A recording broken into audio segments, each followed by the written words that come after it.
Hello and welcome to the Zach Ratliff Show. I'm Zach. This is Adam. He's the premium listener, the premium member, and getting the premium package content. Adam, what's up, man? How are you? I'm great. How are you, Zach? Hey, I'm good. Adam is a Texas-focused person, so we're going to kind of get into some of that. Let me start with thanking my sponsors, Elmwood Goods and Services. No, not Elmwood Goods and Services. Elmwood Custom Goods, and then Mortgage Financial Services, and then Church on the Rock, Texarkana. That's churchontherock.org. So, Adam, let's kind of get into let's hit some of this national stuff real quick, and then we'll go into what's going on in Texas. You're much more in tune with that than I am. Only 51% of my listeners are in Texas. Wow. And then you would think, oh, that's because it's Texarkana, Arkansas. But that actually doesn't carry. There's only a couple of cities in Arkansas that show up. But, the spread is across 23 states. So, but where Texas goes, so goes the country. And I feel like it may be people that have a connection to Texas. Oh, absolutely. So Yeah. So we'll get there. All right, let's one thing that I wanted to go into was from yesterday, and this affects me dramatically being in the real estate business, is Jerome Powell held the interest rate. He didn't drop us any. The Fed didn't drop the rates at all yesterday.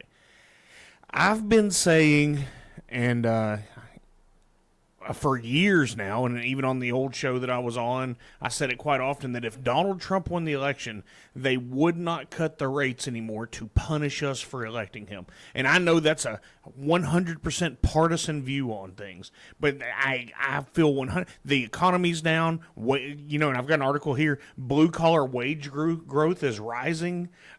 Inflation has basically stopped. The only reason not to cut these wages is to punish the people for electing who the machine didn't want.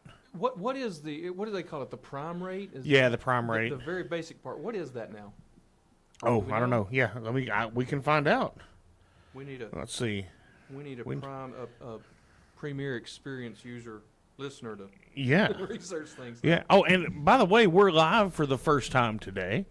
So welcome to the first live show. We'll work this what out. a privilege on my part. Yeah, man, that's awesome. Well, thanks for helping me make it happen. The WSJ prime rate 7.5 this week. Wow. Federal discount rate, so that's the prime, is 4.5. So it's a year ago it was 5.5 because they were cutting rates running into the election, doing everything they could at first for Biden and then for Kamala. And once again, I understand that my view is 100% partisan on this. Right. However, I don't see evidence that I'm wrong. There are some things that are just facts. Yeah, that's exactly right. So anyway, that just really got all over me. I knew it was coming, yet here we are, and it still gets all over me. I'm a guy that I'm of the opinion that if we can cut inflation, and I understand what I'm about to say might upset some folks, but if you can cut inflation and cut inflation and cut inflation, eventually it becomes deflation. And hey, would it hurt us for prices to start to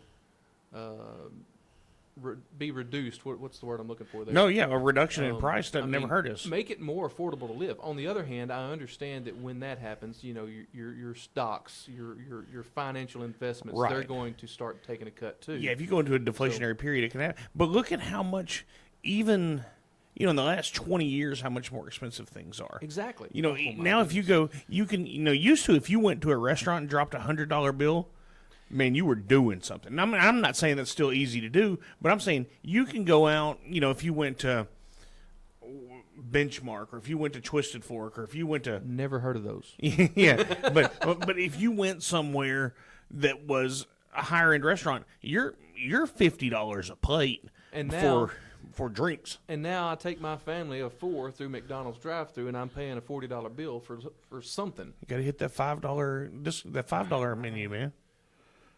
Whole different thing. There's something about value in McDonald's I don't understand. No, I don't either. But this is all tied to the interest rate, and it's all tied to making things more expensive for us. So, and then I have in my notes, I'm like, oh, the Fed hates us and it's punishment for electing Donald Trump. And so, I mean, that's what I think. And this is my show, so I can say it. And I mean, I'm a John Birch Society member too, so I'm very hot on the Fed, like hot against the Fed. Right. So, yeah, I believe, and I think you're going to get into this here in a minute, but I believe the Federal Reserve has us all as slaves because of their control over us. We want to grow our wealth individually, whether we have a lot of income or not. But man, when they raise those rates and prices go up, how can you build wealth if you're busy trying to pay the bills from one month to the next? No, yeah, that's exactly right. Well, and it's funny that you mention us being slaves here on June 19th. So happy Juneteenth, everybody. I didn't realize this wasn't a known holiday outside of Texas so much. I mean, I understand that, what was it? It was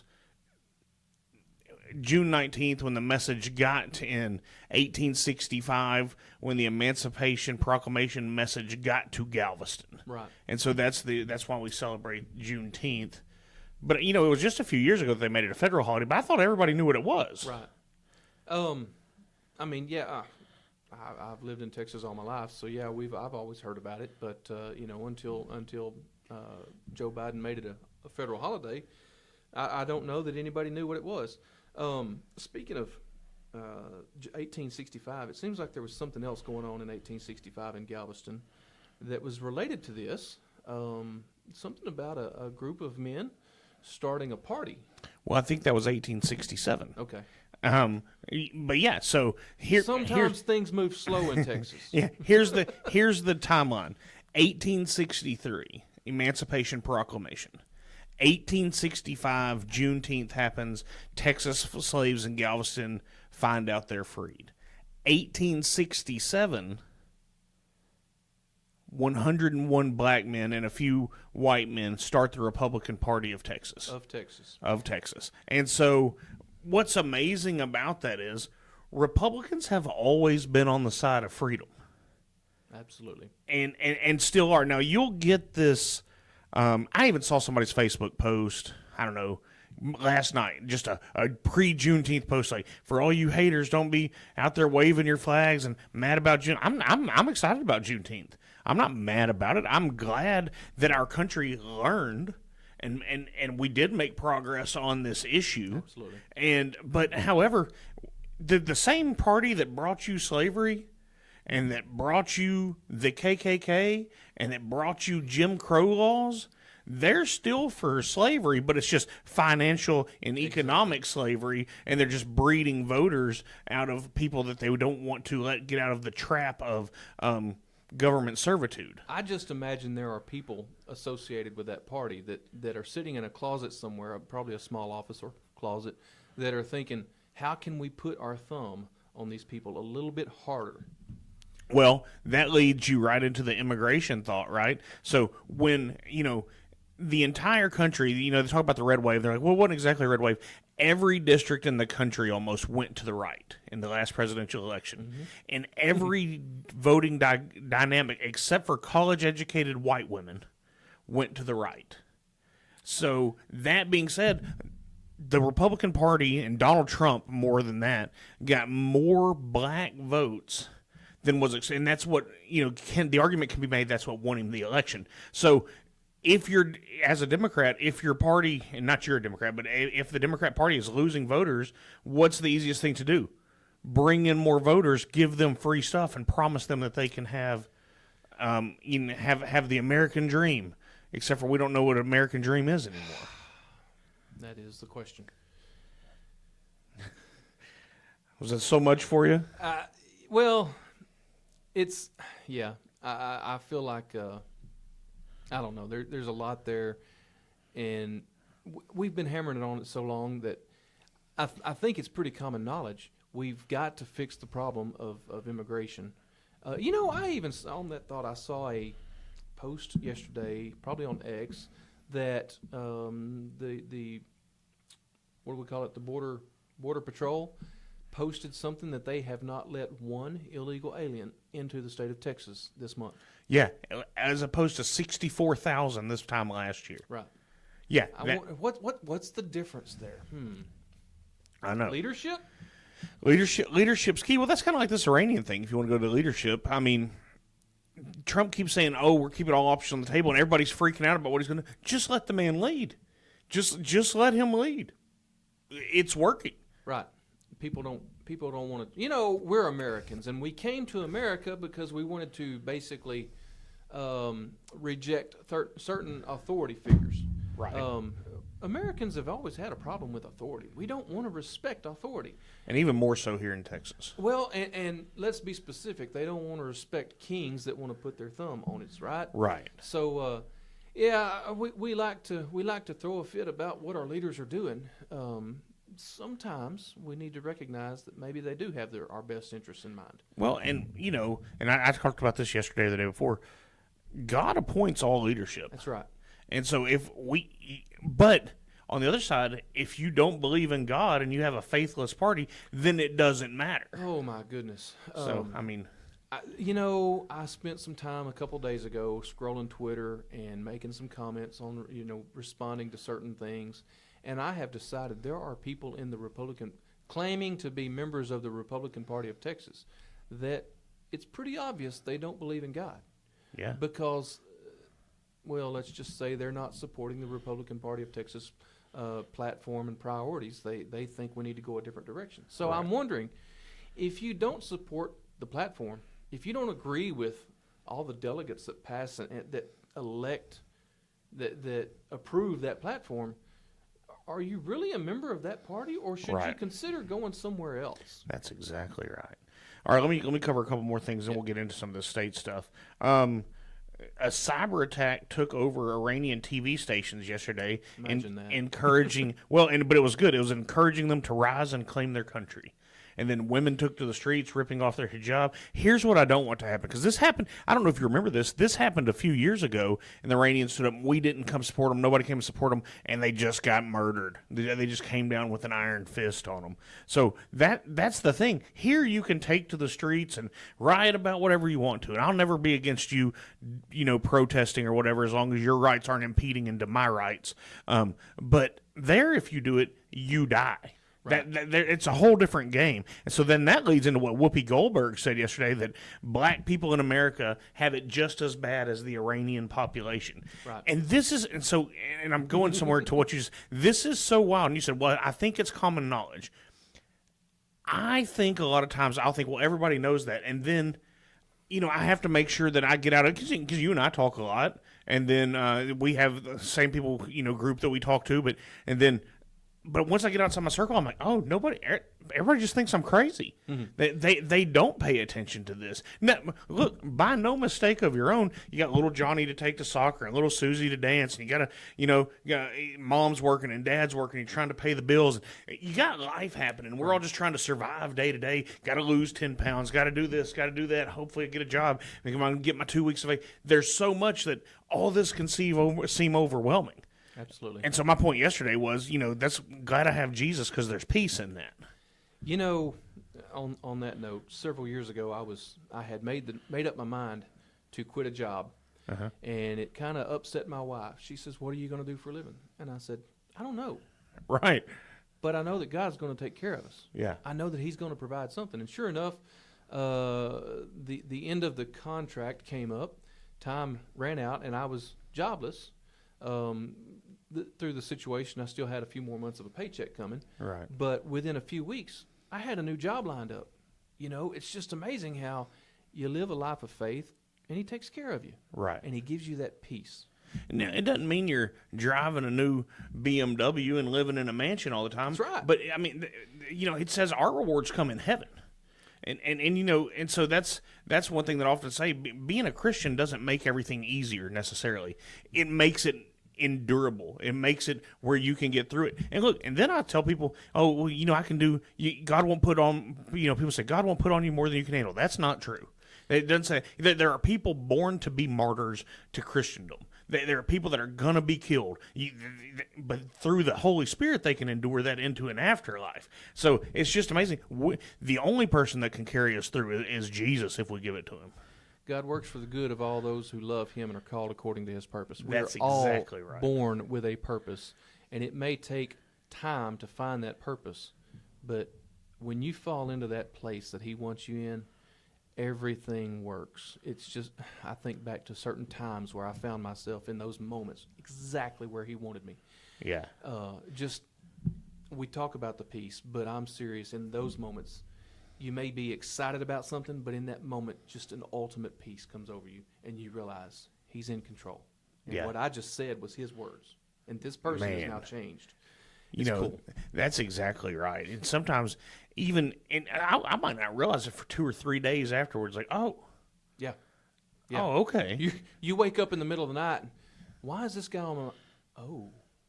You know, oh, I'm bad about that. I will, you know, if God's putting it on me, I will call people. Hey, are you okay? I've got a few friends that I can call and say, are you okay? And especially my dad and my daughter and even my ex-wife. A lot of times I can, you know, the Holy Spirit's like, hey, something's going on. Intuition. Right. Well, I don't know. That's the word I've used for it. I've, you know, somebody will hit me up. Hey, did you hear about so and so? Da da da da da. Yeah, I got this feeling that that's not going to work out. Right. And months later, it turns out that feeling was right. You know. Yeah, it's amazing what God will do for you. Okay, let me ask you this, and then we'll get into some of this Texas stuff. Why is the media burning Tucker Carlson right now? I don't know. I wanted to talk about this. I just looked up.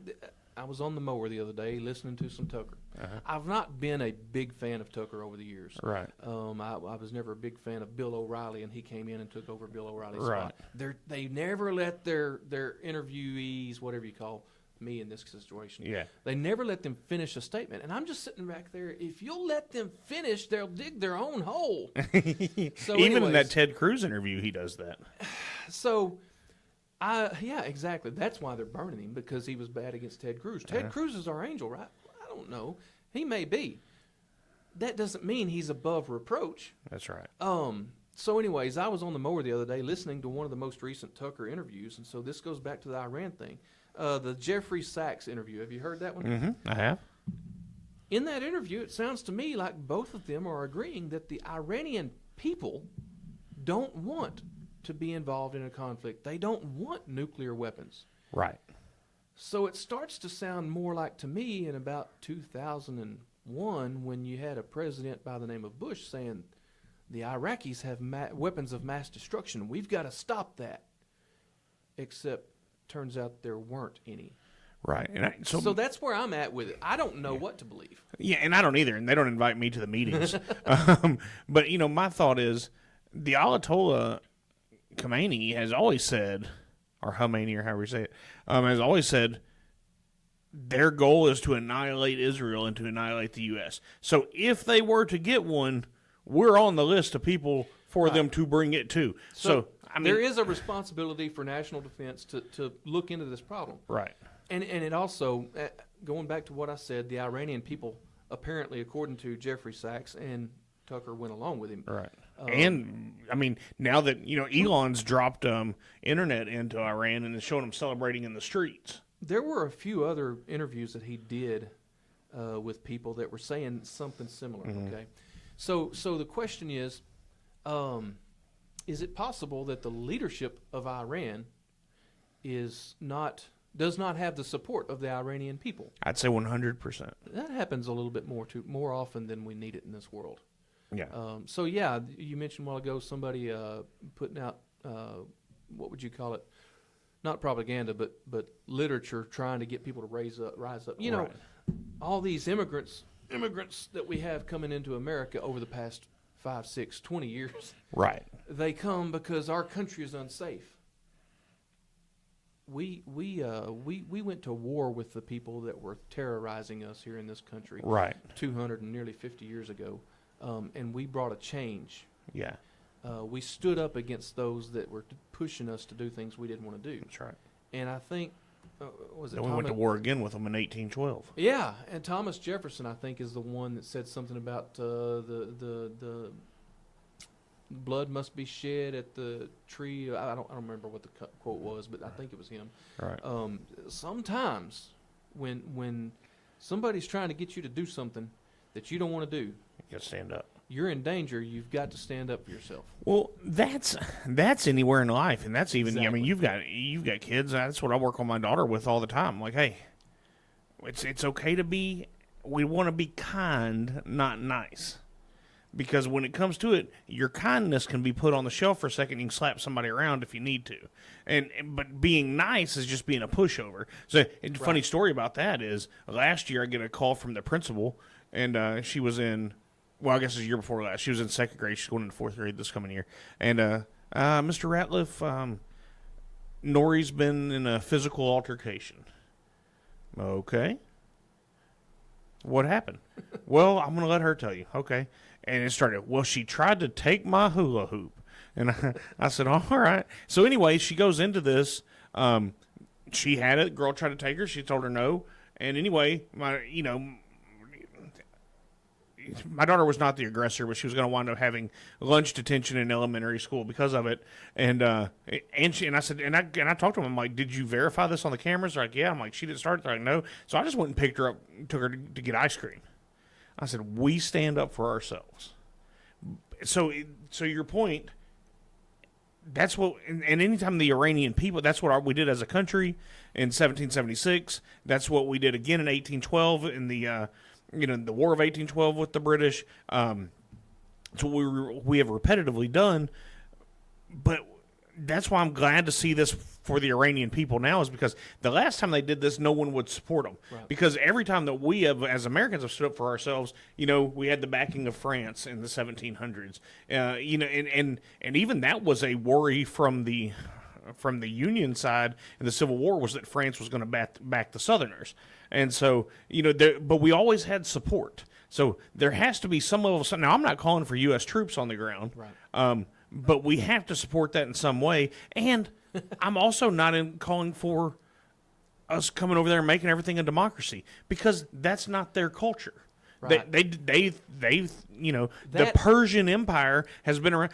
One of the most famous movies in the last 20 years was 300, based off of Xerxes coming and King Leonidas and all that. I mean, the Persian Empire's been around a while. That has been the whole conflict in Iraq. Why we couldn't pull out of Iraq for all those years, because they weren't conforming to our ways, right? Right. Well, that's just not how they've done things. That's not their culture. And not only that, Zach, we've only been here as a United States of America for 250 years. Right. They've been there forever. For all time. I mean, they're well rooted in their history. They're well rooted in their culture. Yeah. And how they do things. It's going to take a little bit more than just knocking out some leaders and saying, now do this. Yeah, that's exactly right. All right, so we've covered all that. Let's get into Texas. And Adam, you just came back from the SREC meeting, which is the State Republican Executive Committee. You got that so well. Yeah. It takes a little time sometimes for some folks to roll that off. I practice. So let's say this. Lay out what this is, and then because these are going to be some of the elections and the primaries and stuff that people may not be familiar with, and why it's important to vote for, like, oh, why is my neighbor Susan on there or whatever. So let's start at the precinct level in a quick 2-minute deal. Wow. Just kind of give us the layout of it. Okay, so your party, your Republican Party anyways, and even the Democrat Party is the same way.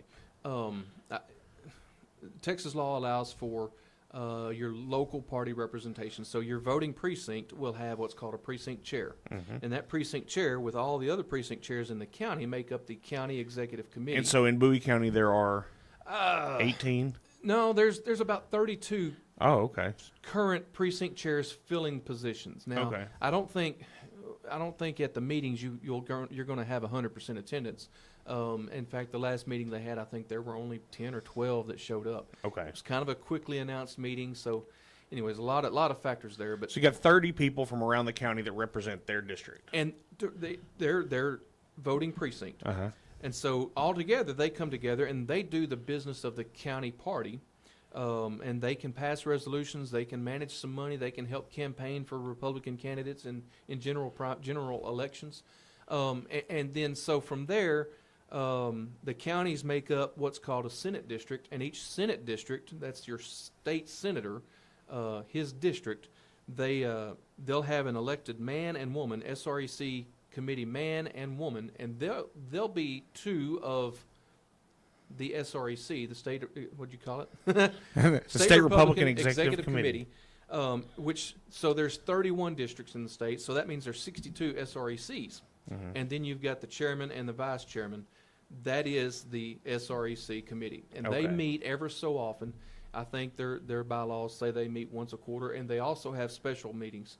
They're going to have a couple coming up because of things going on that need to be dealt with before primary season gets started, which So, and let it's me, already started. right. So let me ask you this. This is, I just want to make sure I'm understanding, this group of precinct chairs, county chairs, then executive committees, this is where when you start hearing people talk about party platforms. Yep.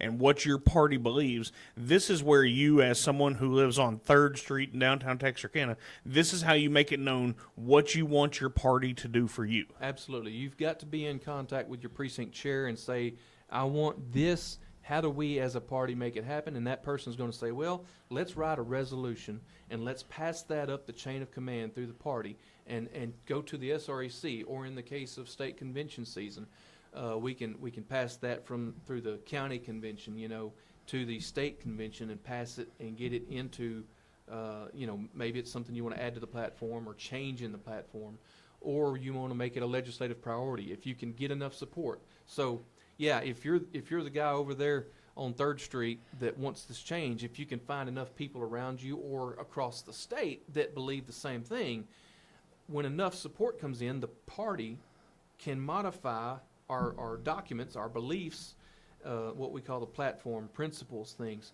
and we can change our stance on that thing. So Maybe we can strengthen our stance on a thing. So let me ask you this. So that's how me or you or anybody else that's a Republican wants to influence their party. They talk to their precinct chair, that goes to the county, goes to the state. Then we decide, hey, this is the platform. So then, let's say we're going to support the Republican candidate for, let's say, a House district or a Senate district at the state level. Then we want them, if they're running as a Republican, to sign on and agree that they'll hold to this platform that we voted in, correct? That is correct. Let me put it to you this way. This analogy was made with reference to closed primaries, but I think it applies to what you're talking about also. If we want somebody to represent us, we want them to believe the same things we believe. Right. They're free to vote on the floor of whatever house they're in the way they feel, but I'm hoping that I elect somebody that believes the same way and would vote the same way I would on an issue. Right, Okay? because it's a representative, Representative government. and so you want them to hold the same values Exactly. that you would, what you've put into place through the Republican Executive Committee, through your county, through your state and your precincts, so that you know your values, your whatever it may be. You want fried chicken every Thursday or whatever it is. You want that to be part of who they are. Right. So I'm going to say it like this. If I'm the Dallas Cowboys, I want a coach that's going to accurately coach my team the way we want it to go, right? Right. So I you want would to think. elect yeah, well, that's the point. I want to elect a coach from not from within, but I want my team to elect the coach to represent me. Right. And they're going to say which coach is going to do the right job. Right. Well, if we let the Philadelphia Eagles vote for our Right. It's a problem. coach, then we're pretty sure they're not voting for the best coach for us. Right. So that's we want our representatives to be on our team. Yep.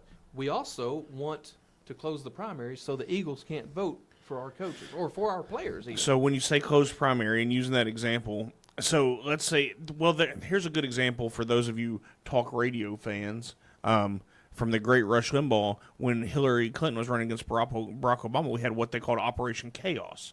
And that was to go on and prolong the election season as much as possible, to have Republicans go and vote to make the Democrat Party spend as much money as possible in order to just make them run out of money. So that happens in our elections, even locally, correct? And especially for state office. Yeah, they like to spend money. The problem is, and we were talking about this before we started the show today, it's getting harder and harder to find people to run as Democrats because the Democrat Party just seems to be moving so far left that less and less people want to be associated with it. Well, and I know you've heard me say it. 100% of Democrats are Democrats, and 50% of Republicans are Democrats. Less than that. Well, I think at least half of them are. If we look at the Texas House this past session that just ended a couple of weeks ago, it's like 32 out of 89 or 87, I think, representatives that are actual. Well, no, That were so left. I guess that's going backward then. But still, there there were over a third of them. Well, they voted against what the Republican Party said Right. they wanted. Yeah, so over that's a third. 30% of Republicans factually Right. vote with the other side. Right. So through this primary process, through this precincts, what we've laid down, you can get to what you call a closed primary. We want to prevent, because right now the primaries are open. All you have to do is, when you show up to vote in the primary in March, you get to pick, do you vote on the Democrat or the Republican ticket? Well, and what that does is that locks you in when they have a runoff in May. If there's a runoff, there's not always a runoff, then when you go back to vote in that runoff, you can only vote in that same party. But there's no limits to which one you can pick. Right. So, if there's not a Democrat candidate in a race, let's say a state representative, and there's 4 state representative candidates in the Republican Party, those Democrats that don't have a candidate may come over here and vote in ours just to make sure that the one we don't want gets elected. Right. So if we close the primaries, we prevent anybody who hasn't previously associated with the Republican Party from voting in that primary. And let me give you an example of that, if that's okay. So, not stating any names or stations, but I know for a fact that when that happens and there's not a Democrat, that the other Republicans, and look, this is just good politics, but good politics isn't always for good morals. So let's differentiate the two. But good politics says that you're going to advertise on alternative radio stations than your Republicans would listen to, and you're going to advertise to a different demographic, and then tell them that the person you're running against is going to take away your benefits, take away your access, take away these things, and then drive out a traditional Democrat voter, drive them to the polls in order to support you. And so if the primary was closed and you hadn't declared as a Republican, this would not be possible. So the solution, as far as Republican Party of Texas is concerned, is to close the primary. Uh-huh. And so I want to clarify this. I am not an SREC committee man. Right. I am just observing that it is acceptable. I am free to attend these meetings, just Right. like your county party meetings. If you can find out when those meetings are, Which you're that's free sometimes to a attend. trick. That is a trick sometimes. I may be working on that a little bit. We'll see what happens with that. But so I decided a couple of months ago. Well, it was March. I was planning to be at the Capitol Yeah. to testify on a couple of bills. And how much time we got? Oh, just keep rolling. I found out that I was going to go on Thursday, and I found out that Friday and Saturday following are the SREC meeting. Right. Hey, I'd love to hang out with some of these folks I've met at conventions, some Right. of the folks in the district that might be there. So I'm going to hang around town, and I went. And man, I learned some stuff. Yeah. I learned things that, so your SRECs, they have to serve on committees. Okay. And on Friday, they do several different sessions. And so they'll be in 2 sessions while there's a third going on. Well, what if something happens there that news don't know needs to about. get? Yeah, they don't get the full details. So Yeah. I thought, man, if they're going to be working over here and doing their job in these committees, I'm going to go listen into this. I may not be able to take part, But you can deliver the but message. I can listen and deliver the message. And so this past weekend, I was down there, and part of the message that I'm sure they'll get around to delivering to us, but I was told go ahead and spread the word all I want. Uh-huh. They changed, so at the convention last year, they set up a rule of how you're going to be qualified to vote in a closed primary. Okay. And apparently there's some issues about how we could be challenged as a party about the legality of it. So the SREC committee voted to change the rule, and it still says the same thing. Right. But now it says that you got to be a citizen of the United States, which I think is great. Yeah. It also says you have to be registered with the Secretary of State as a Republican. I think it says before a certain date. Or so you can't just walk up and do it. Well, yeah, well, there's a big purpose to it. That before that date is like right before filing season opens. Oh. So you can't wait to see who files where to run. Uh-huh. You got to pick your party before the candidates file to run. Well, that doesn't mean there's not already somebody announced that I know a few candidates that have usually announced around the you state. and I are going to know who's going to be Right. where usually. But there's a lot of folks, even within the party here in the county or in whatever county, they don't know those things Right. because they're busy, as you mentioned earlier, living life. So the RPT, the Republican Party, wants you to register to vote before filing date so that we are a party associated together, and the reason we joined is because we all believe the same things. Right. Past that, come March, the problem is how do we get the Secretary of State to do the registration thing? And right now, we were hoping to get it done by legislation that the House and the Senate would make a law. Right. This is what the SOS Which we Secretary missed of that for the State. next 2 years. Right, we've missed that boat. Well, I mean, it's possible we could raise enough fuss that the governor calls a special session for it, but I don't believe our governor exactly sees the same priorities that we see sometimes. Right. Anyhow, the hope is to convince the Secretary of State, the Attorney General, and the governor and lieutenant governor to say, you know what, we should ask the Secretary of State to set these rules in place. Apparently, it's completely legal for the Secretary of State to require the parties to register. And so if the Secretary of State, Jane Nelson, could do that for us, it'd be really great. Right. If anybody wants to contact them and say, you should do that for us, that'd be great. That would close our primaries, absolutely. I'm told there's also a way that we can challenge somebody legally to force it to be done, and supposedly there's some judges that might see that done, but I don't know. So it's still up in the air, but that was part of the business done this weekend to close the primary and protect who gets to pick our team players. Well, and I think that's important. I gave a speech in 2020 when I was running to fill John Ratcliffe's seat, and the overarching theme of the speech was, if we lose conservatism in Texas, we lose it in the country. And so by closing the primary, it gives us a little more control of who's in there, who gets to vote for. Anybody's free to register as a Republican. This is true. Yeah, and so we're not stopping you from doing that. And somebody on X made the comment, how many Democrats are going to give up what they have in their party to register as a Republican just for this purpose? Right. Well, that's great until they have a really good candidate pop up on their party, and Yeah. So which party do you believe in? Do you really want to associate with? Right. And for what purpose, I guess? Oh, that's exactly right. What? Anything else out of Texas? There was something else.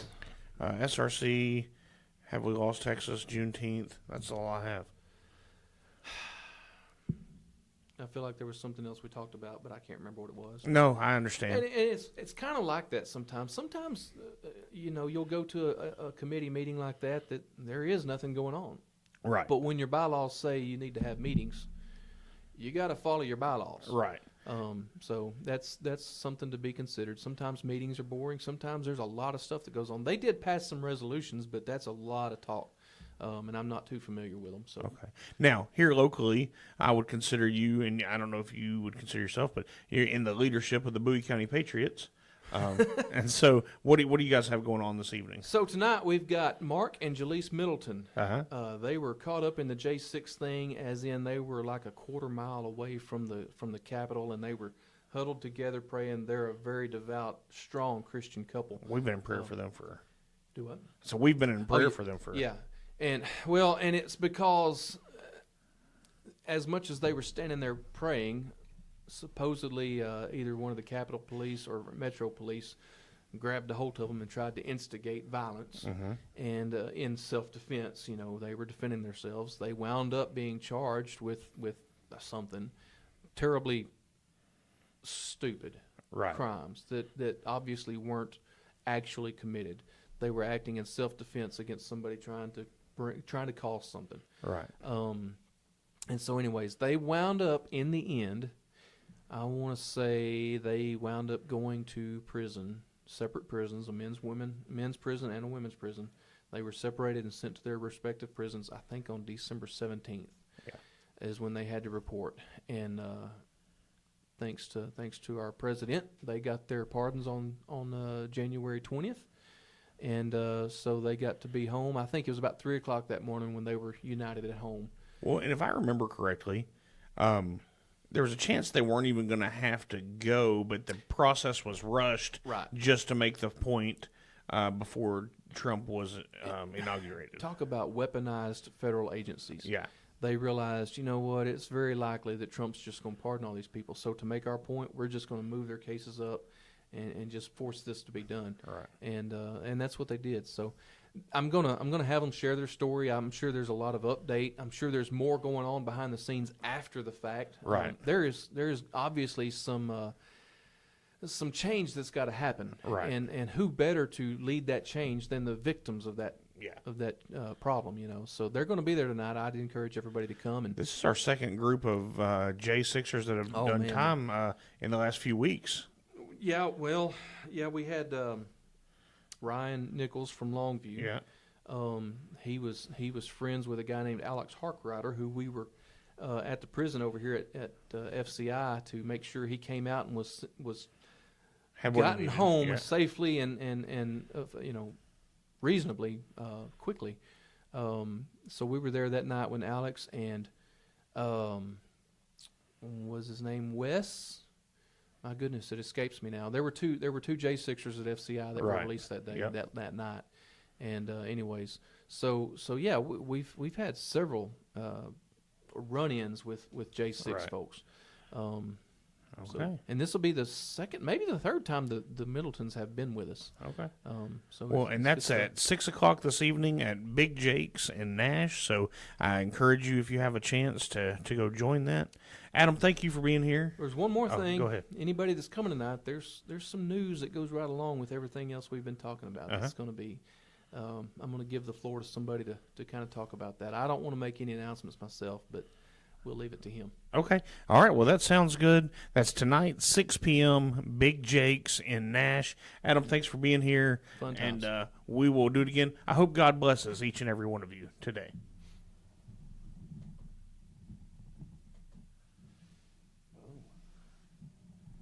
There we go.